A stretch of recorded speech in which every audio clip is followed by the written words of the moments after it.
नमस्कार मित्रांनो, आपण यूट्यूब चॅनलला व्हिजिट केली त्याबद्दल अगदी आपलं मनापासून स्वागत. बघा, आपण आज अशा कंपन्यांबद्दल डिस्कस करणार आहोत की ज्या कंपन्यांमध्ये आपल्याला इन्व्हेस्टर हे चांगल्या पद्धतीने इन्व्हेस्टमेंट करताना दिसत आहेत. बरोबर आहे.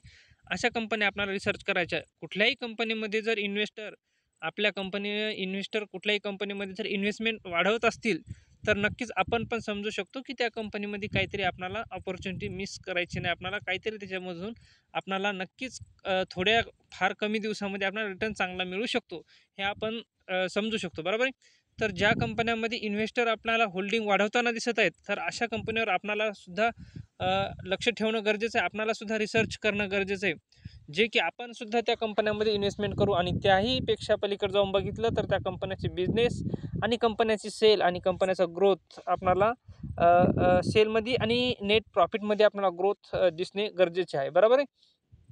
तर आपण या व्हिडिओमध्ये आपण हेच बघणार आहोत की कुठल्या कुठल्या कंपन्यांमध्ये आपल्याला हे इन्व्हेस्टमेंट आपल्याला वाढवताना दिसत आहेत. तर त्यासाठी जर बघितलं तर पहिली कंपनी जर बघितली आपण तर बघू शकतो काइस्टोन रिअल्टर्स लिमिटेड या कंपनीबद्दल जर बघितलं आपण तर एक ₹718 आपल्याला या स्टॉकची सध्याची प्राइस दिसते. बघा, मॅक्सवर बघितलं तर आपल्याला 26% पर्यंत कंपनी आतापर्यंत आपल्याला तेजीमध्ये दिसते. बघा, मार्केटला कंपनी लिस्ट झालेली आहे 25 नोव्हेंबर 2022. तेव्हापासून जर बघितलं तर आपल्याला 22% 26% पर्यंत आपल्याला रिटर्न या कंपनीला मिळून दिलेले आहेत. बघा, आणि एक कंपनी चांगल्या पद्धतीची परफॉर्मन्स करताना दिसते. इथून बघितलं तर आपल्याला एक बॉटमपासून जर बघितलं तर आपल्याला 68-70% पर्यंत या कंपन्या रिटर्न मिळून दिलेले दिसतात. बरोबर आहे. कधी एका वर्षामध्ये. बरोबर, 23 ते 24 पर्यंत. बरोबर आहे. तर कंपनी अजून सुद्धा कंपनी परफॉर्मन्स चांगल्या पद्धतीचा करेल. एक छोटीशी कंपनी, जास्त काय मोठी कंपनी नाही. मार्केट कॅप पण कंपनीचं खूप छोटं आहे. जवळपास आपल्याला 9-10 हजार% इतकंच मार्केट कॅप दिसते आणि रिअल इस्टेटमध्ये कंपनी काम करताना दिसते. बघा, आपल्याला काय बघायचं की कंपनीमध्ये इन्व्हेस्टमेंट कशा पद्धतीची आहे, इन्व्हेस्टर कंपनीमध्ये कसे आहेत तर बघू शकतो आपण 78% ही प्रमोटरची होल्डिंग आहे. मित्रांनो बघा, खूप चांगल्या पद्धतीची इन्व्हेस्टमेंट या प्रमोटरने आपल्या कंपनीमध्ये करून ठेवलेली 78.35% इतकी प्रमोटरची होल्डिंग दिसते. फॉरेन इन्व्हेस्टर 3.34% आणि डोमेस्टिक इन्व्हेस्टर 16.39% आणि पब्लिककडे बघा फक्त ओन्ली 2%, फक्त 2%. बाकी 98% ही इन्व्हेस्टर लोकांकडे या कंपनीचा माल आहे. बघा, खूप इथं अपॉर्च्युनिटी आपण समजू शकतो. इथं आपल्याला एक संधी आपल्याला इन्व्हेस्टमेंट करण्याची या स्टॉकमध्ये. बरोबर आहे.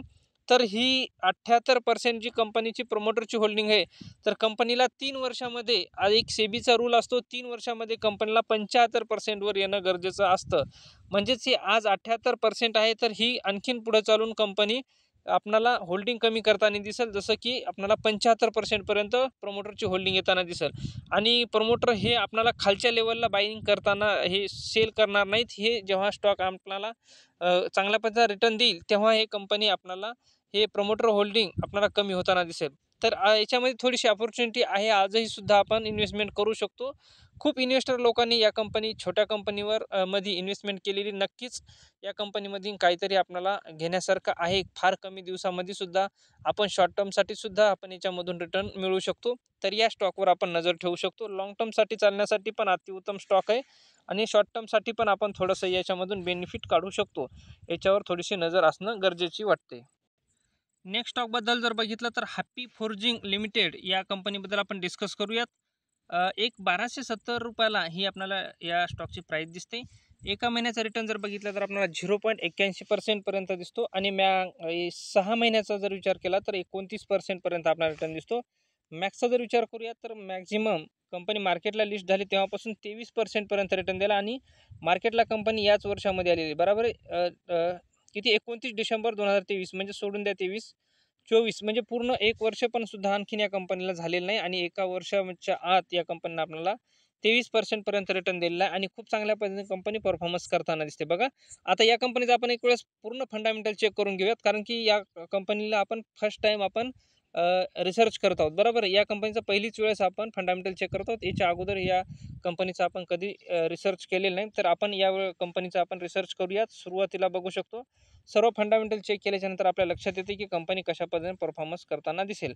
मार्केट कॅप जर बघितलं कंपनीचं तर मार्केट कॅप एक आपल्याला 11,000 करोड इतकं कंपनीचं मार्केट कॅप दिसते. पी बघितलं तर 49चा दिसतो. इंडस्ट्रीच्या लेवलचा पी आपल्याला दिसतो ROC बघितलं 22% पर्यंत आणि ROE बघितलं तर आपल्याला 18% पर्यंत इतका दिसतो बघा. फेस व्हॅल्यू जर बघितलं तर 2चा दिसतो. आणि या कंपनीचं काय बघायचं आपल्याला, तर या कंपनीचं बघायचं आपल्याला सेल आणि नेट प्रॉफिटमध्ये कशा पद्धतीची ग्रोथ आहे. सुरुवातीला जर बघितलं तर आपल्याला सेलवर नजर टाकू शकतो. 550 करोड, 750 करोड, 558 करोड, यानंतर आपल्याला 585 करोड, त्यानंतर 86 करोड आणि त्याच्यानंतर 1197 करोड, 1358 करोड इतकं आपल्याला या कंपनीच्या सेलमध्ये ग्रोथ दिसते.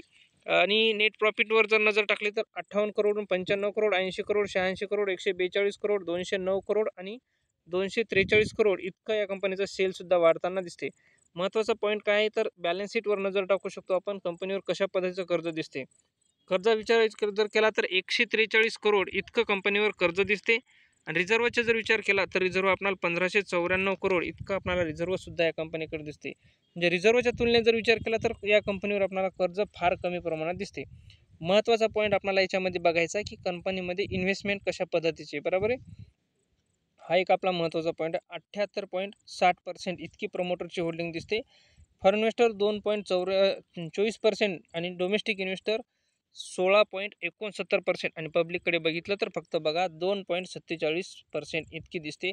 खूप कमी आपल्याला पब्लिककडे होल्डिंग दिसते. आणि इथंच आपल्याला अपॉर्च्युनिटी समजायची, जिथं पब्लिक कमी आहे त्याच कंपनीमध्ये आपण इन्व्हेस्टमेंट करू शकतो. बघा बाकी पॅरामीटर जर या कंपनीचे बघितले तर फंडामेंटल पूर्ण बेस्ट एकदम क्वालिटीचे, कंपनीवर कर्ज पण फार कमी प्रमाणात दिसते.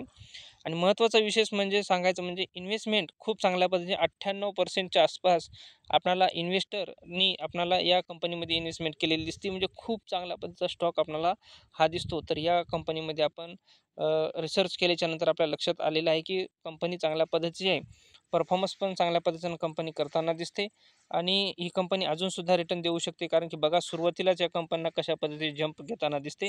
एक बॉटम आहे या कंपनीचा आणि हे बॉटम आपल्या जर लक्षात आला आणि या बॉटमला जर आपण इन्व्हेस्टमेंट केली तर फ्युचरमध्ये आपल्याला खूप काही कमी दिवसामध्ये पण चांगला या कंपनीकडून रिटर्न आपल्याला मिळू शकतो. आपण एवढी अपेक्षा या कंपनीकडून ठेवू शकतो. खूप चांगल्या पद्धतीचा स्टॉक आहे आणि परफॉर्मन्स पण चांगल्या पद्धतीचा करतो. आपल्याकडे जर नसेल तर आपण या स्टॉकमध्ये इन्व्हेस्टमेंट करू शकतो. पण इन्व्हेस्टमेंट करण्या अगोदर शेवटी फायनल डिसिजन आपलं हे स्वतःचं असणं गरजेचे आहे. बघा नेक्स्ट कंपनी बघितली तर ग्रीन पॅनल इंडस्ट्रीज लिमिटेड. या कंपनीबद्दल आपण बरेच वेळ डिस्कस केलेलंच आहे. तरी पण बघू शकतो आपण एका दिवसामध्ये आपल्याला 3% पर्यंत ही कंपनी निगेटिव्ह जाताना दिसते. 358 रुपये या कंपनीचा लेटेस्ट प्राईस दिसते. 6 महिन्यामध्ये कंपनी आपल्याला 8% पर्यंत मायनस जाताना दिसते. मॅक्सचा विचार करूया तर मार्केटला लिस्ट झालेली 19मध्ये कंपनी, तेव्हापासून जर बघितलं तर कमी दिवसामध्ये या कंपनीने चांगला रिटर्न दिला होता, जवळपास 1500% पर्यंत. आणि या ऑल टाईम हायहून आता कंपनी आपल्याला डिस्काउंटला सुद्धा मिळताना दिसते. 40% पर्यंत कंपनी डिस्काउंटला सुद्धा दिसते. तर या डिस्काउंटचा आपण बेनिफिट घेऊ शकतो. या डिस्काउंटमध्ये आपण या कंपनीमध्ये इन्व्हेस्टमेंट करू शकतो. त्या अगोदर महत्त्वाचा या कंपनीचा विशेष म्हणजे बघायचं तर आपल्याला नेट प्रॉफिटवर नजर टाकू शकतो आपण हलकीशी. सेलमध्ये भयानक ग्रोथ दिसते आपल्याला. 599 करोडून 800, 1000, 1600, 1700 आणि 1500. कंपनीचं नेट प्रॉफिटमध्ये बघितलं तर 35 करोड, 14 करोड, 69, 240, 257 आणि 143. थोडंसं व्हॉलेटिलिटी असू शकते कारण की कंपनी खूप नवीन आहे. कंपनीवर कर्ज बघितलं तर 296 करोड इतकं कर्ज आहे. 1305 करोड इतकं यांच्याकडे रिझर्वसुद्धा आहे. महत्त्वाचा पॉईंट या कंपनीचा बघायचा आहे आपल्याला, इन्व्हेस्टमेंट कशा पद्धतीच्या कंपनीमध्ये दिसते. बघा प्रमोटरकडे होल्डिंग जर बघितली तर 53.12%, फॉरेन इन्व्हेस्टर 2.12% आणि डोमेस्टिक इन्व्हेस्टरकडे बघितलं तर 26.76% इतकी डोमेस्टिक इन्व्हेस्टरकडे या कंपनीमध्ये होल्डिंग दिसते आपल्याला. पब्लिककडे बघितलं तर फक्त 17 करोड 17.98% इतकीच दिसते. म्हणजे पब्लिककडे होल्डिंग कमी आहे. तर याही कंपनीवर आपण रिसर्च करू शकतो, नजर ठेवू शकतो. या कंपनीबद्दल ऑलरेडी बरेच वेळेस आपण डिस्कस केलेलंच आहे. बऱ्याच लोकांकडे कंपनी असू शकते. तर या कंपनीला सेल करण्याची काय आवश्यकता नाही. चांगली कंपनी रिटर्न चांगल्या पद्धतीने मिळून देऊ शकते. फ्युचरमध्ये ही चांगल्या पद्धतीने ग्रोथ कंपनी करताना आपल्याला दिसेल. शेवटी फायनल डिसिजन आपला असणं गरजेचं आहे मित्रांनो. फंडामेंटल या कंपनीचं सुद्धा चांगल्या पद्धतीचं आहे. इन्व्हेस्टर लोकांकडे जास्तीत जास्त या कंपनीची आपल्याला होल्डिंग दिसते.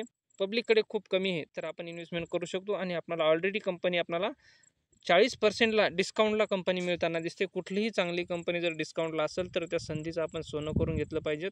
ही अपॉर्च्युनिटी आपण मिस करायला नाही पाहिजेत. जर आपल्याला हा स्टॉक जर पसंत आला, ही कंपनी जर पसंत आली, या कंपनीचं फंडामेंटल जर पसंत आला असेल तर या कंपनीमध्ये आपण नक्कीच इन्व्हेस्टमेंट करायची. थोडीशी का कॅपिटल होईना पण या कंपनीमध्ये ॲड करून आपल्याला लाँग टर्मसाठी चालायचं आहे. व्हिडिओ जर आवडला असेल तर व्हिडिओला शेअर आणि लाईक करायला विसरू नका. जर चॅनलवर नवीनच कोणी जर व्हिजिट केली असेल तर चॅनलला सबस्क्राईब करायला सुद्धा विसरू नका. आपण नवीन नवीन व्हिडिओसोबत डिस्कस करत राहणार आहोत. तर असंच नवीन जर कोणी आला असेल चॅनलला तर चॅनल सबस्क्राईब करून घ्या. नेक्स्ट व्हिडिओमध्ये भेटू. तोपर्यंत जय हिंद, जय महाराष्ट्र.